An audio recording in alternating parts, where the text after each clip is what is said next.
Adakah Rasulullah pada diri kita, pada jiwa kita, pada hati kita?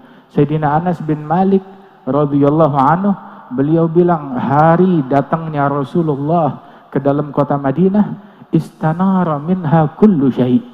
Begitu Rasulullah masuk kota Madinah, semua yang ada di Madinah menjadi terang benderang, bercahaya dengan kedatangan Rasulullah sallallahu alaihi wasallam.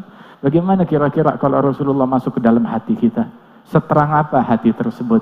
Hati yang di dalamnya ada Rasulullah, nggak ada dengki sama orang, nggak ada benci sama orang, nggak ada niat buruk kepada orang lain, nggak mengganggu orang lain, walaupun dia dibenci, walaupun dia diganggu, walaupun dia dicaci. Nggak kenal yang namanya mendengki, membenci kepada orang lain. Hati yang di dalamnya ada cahaya Nabi Muhammad sallallahu alaihi wasallam.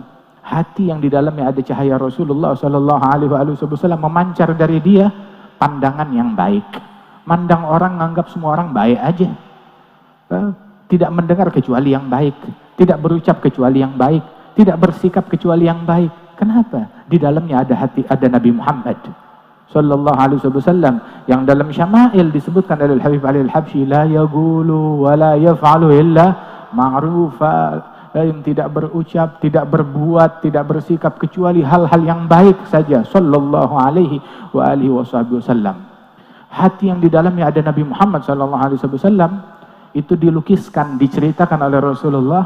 Nabi bilang, ajaz ahadukum ayyakuna mithla Abi Dhamdham, tidak mampukah salah seorang kalian menjadi seperti Abu Dhamdham? Apa dia nggak bisa? Apa dia nggak mampu menjadi seperti Abu Dhamdham? Kenapa? Ada apa gerangan dengan sosok ini? Sosok ini istimewa, spesial. Nabi mendorong sahabat untuk menjadi seperti sosok ini. Kenapa? Hartanya banyak? Bukan. Tahtanya banyak? Bukan. Populer? Bukan. Kenapa? Apa yang dia punya? Ilmunya banyak? Bukan ke situ larinya. Terus apa yang mendorong Rasulullah untuk mendorong kita meniru menjadi seperti Abu Dhamdham? Bilang Abu Dhamdham bukan siapa-siapa. Tapi kalau dia keluar dari rumahnya pagi hari, mau sedekah, nggak punya duit, modal dia satu, ya Rabb, hari ini saya sedekah dengan kehormatan saya. Yang ngatain saya maafin. Yang zalimin saya maafin. Yang ganggu saya maafin. Saya nggak ada ganjelan, nggak ada dengki, nggak ada benci kepada siapapun. Itu doang modalnya Abu Dhamdham. Cuma itu doang. Nggak disebut sholatnya yang banyak, nggak disebut puasanya yang banyak, tapi disebut hatinya yang luas, maafnya yang banyak. Radhiyallahu anhu warḍah. Sampai Nabi bilang, ini bentar lagi masuk ke majelis kita, rajul min ahlil jannah. Masuk ke majelis kita seseorang penghuni sorga. Siapa orang tersebut? Penghuni sorga. Dulu di majelis-majelis kita di Jakarta, Masya Allah, berapa banyak orang-orang seperti yang disebut oleh Nabi Muhammad min ahlil jannah. Punya apaan? Apa yang dia punya? Hartanya, tahtanya, yang diributin sama orang. Nggak punya beginian. Tahu apa yang dia punya? Diselidikin oleh Abdullah bin Umar. Apa yang dia punya? Dia bilang, ya sholat saya yang seperti kamu lihat, biasa-biasa aja, biasa-biasa aja. Puasa saya biasa-biasa aja. Tahajud saya biasa-biasa aja. Ilmu saya biasa-biasa aja. Tapi yang luar biasa tahu apa? Mungkin satu hal. Saya tidak tidur di malam hari, melainkan di hati saya nggak ada benci kepada satu manusia pun juga. Saya tidak tidur, melainkan di hati saya nggak ada benci kepada satu manusia pun juga. Dalam hati saya nggak ada benci sama orang. Wallah, ini orang yang sangat luar biasa. Bukan orang yang biasa. Dia orang yang sangat luar biasa. Allah Ta'ala memuji ahlul jannah. Wa naza'na ma fi sudurihim min ghil. Kami cabut dari hati mereka kebencian. Ikhwan ala sururi mutagabilin.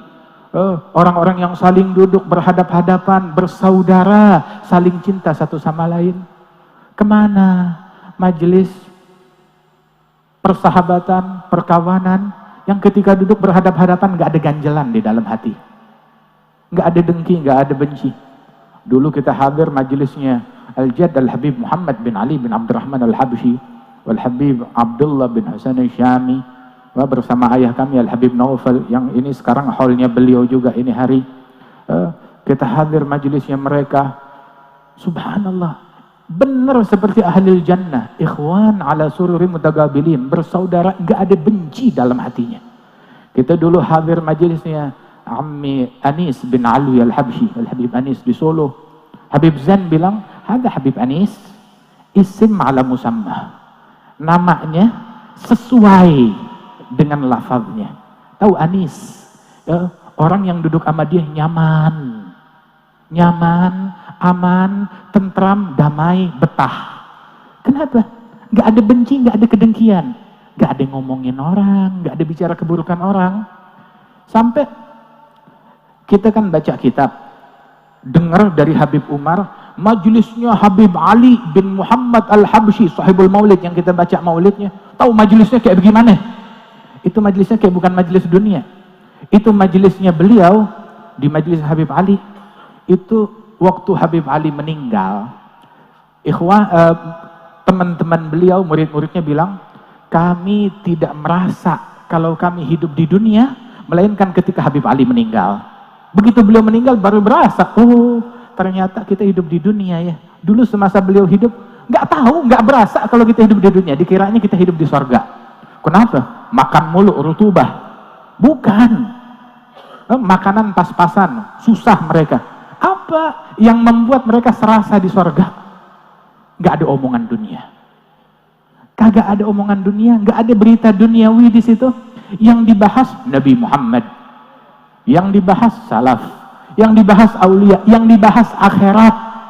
Kalau mereka mengkritik, mereka kritik nafsu mereka yang bejat, yang dahsyat. Mereka mengkritik tipu daya syaitan. Mereka mengkritik perangai-perangai bejat, perangai-perangai bejat yang ada pada nafsu mereka. Di majelisnya kita nggak berasa hidup di dunia, rasanya kayak di akhirat aja. Apa kita nggak tahu? Ini zaman, ya lagi zaman pemerintahan siapa? Nggak paham, nggak tahu. Taunya kita rasanya kayak di sorga aja. Begitu beliau meninggal baru berasa, oh ternyata kita di dunia. Nah, rupanya ini kisah bukan cuma zamannya Habib Ali doang. Kita masih sempat mencium aroma yang seperti ini di majelisnya Al-Habib Muhammad bin Ali Al-Habsyi Kuitang, di majelisnya Al-Habib Anis bin Ali Al-Habsyi Solo, di majelisnya Al-Habib Abdullah Syami, di majelisnya para syiban, para ulama, di majelisnya Al-Habib Umar bin Muhammad bin Salim bin Hafid, di majelisnya Al-Habib Zain bin Sumaid. Nggak ada omongan dunia di majelisnya Habib Zain. Hatta di majelisnya Al-Habib Abdul Qadir bin Ahmad As-Saggaf kita hadir. Wallah, kalau kita masuk ke situ, yang kita rasakan nggak berasa kayak kita lagi hidup di dunia. Kayaknya dunia jauh banget. Kayaknya kita berada di alam yang lain, entah di barzakh, entah di sorga, entah di mana. Itu waktu zaman tersebut, masa tersebut, hadir di majelisnya Al-Habib Abdul Qadir bin Ahmad. Masya Allah, para aulia, para salihin, ada Al-Habib Attas Habsyi, ada Al-Habib Ahmad Masyhur, ada Habib Muhammad Al-Haddar, Al-Habib Muhammad Isyatiri, ufulan. Masya Allah, alhamdulillah, orang-orang yang mulia, orang-orang yang luhur, majelis yang agung, majelis yang mulia. Subhanallah, ini nih kebersihan hati nih, kebersihan hati itu dulu yang diminta oleh Nabi Ibrahim.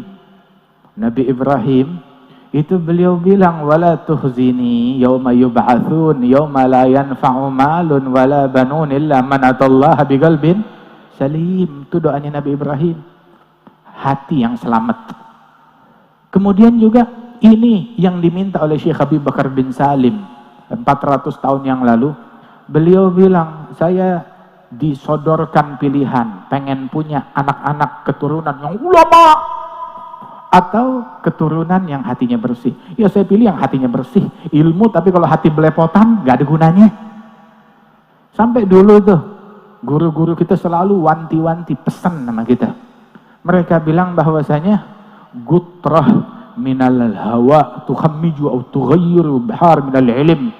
Setetes hawa nafsu merusak segentong ilmu, merusak lautan ilmu jadi busuk gara-gara setetes hawa nafsu. Ikhwani, apa yang menipu kita hingga kita lupa dari perjuangan kita ngebersihin hawa nafsu dari hati kita. Kita ngira diri kita udah merdeka, tapi kita masih diperbudak. Kita diperbudak oleh mata kita pengen lihat yang haram. Diperbudak oleh telinga kita pengen dengar yang haram. Diperbudak oleh mulut kita pengen ngomong yang haram. Diperbudak oleh nafsu kita pengen benci, pengen dengki. Belum, ini kita baru ngomong nih dosa yang begini. Ada lagi dosa yang orang nggak pernah bertaubat, jarang bertaubat dari dosa ini sebab nggak dianggap dosa. Itu sampai sebagian aulia bilang, yuk kita taubat kepada Allah dari dosa yang mana orang tuh jarang bertaubat dari dosa ini. Dosa apa? Hubbud dunia, cinta sama dunia, terobsesi oleh duniawi. Orang jarang taubat dari hubbud dunia. Willah, ada dosa, ada kegelapan di dalam hati. Waliyadzubillah min dzalik. Kita sibuk sama apaan? Dari kepentingan kita. Ini apa yang ente sibukin, yang ente hebohin, yang diramein. Katakan nama saya, apa yang bisa ngebantu kita saat-saat sakaratul maut? Waktu malakul maut menjemput rohnya kita, ditarik tuh roh keluar dari tubuh kita. Apa yang berguna?